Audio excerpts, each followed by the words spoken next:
Hello friend, good evening.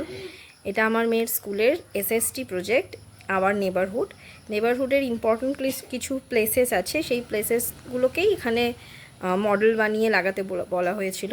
তো important places তো প্রচুর আছে, বাট আমি 4টে লাগিয়েছি। 4টেই লাগাতে বলেছে, কারণ এখানে অনেক বড় করা তো যাবে না, স্কুলে নিয়ে যেতেও প্রবলেম, এটা স্কুলে সাবমিট করতে হবে নেক্সট মানডেতে। তো স্কুলে নিয়ে যাওয়াটা ভীষণ সমস্যার, তাই ছোটোর মধ্যেই করেছি। তো এগুলো বিভিন্ন বক্সকে, ওষুধের বক্স থাকে বা আরও অন্যান্য যে বক্স থাকে, সেই বক্সগুলোর গায়ে কাগজ লাগিয়ে তার উপরে স্কেচ পেন দিয়ে এঁকে এই জিনিসগুলো বানানো হয়েছে। তো আমি কিছুটা করেছি, কিছুটা আমার মেয়ে নিজেই করেছে। তো ও চেয়েছিল যে নেবারহুডে পার্কটাকে এখানে প্লেস করতে, তো পার্ক করার জায়গা আমি পাইনি, তাই ওর ভীষণ বায়না যে একটা দোলনা বানাতেই হবে। সেই জন্যে এই দোলনাটা বানানো হয়েছে, সেটা ও নিজেই বানিয়ে নিয়েছে। ওদের স্কুলে যেহেতু দোলনা রয়েছে, তাই স্কুলের পাশে ও দোলনা একটা বসিয়ে ফেলেছে।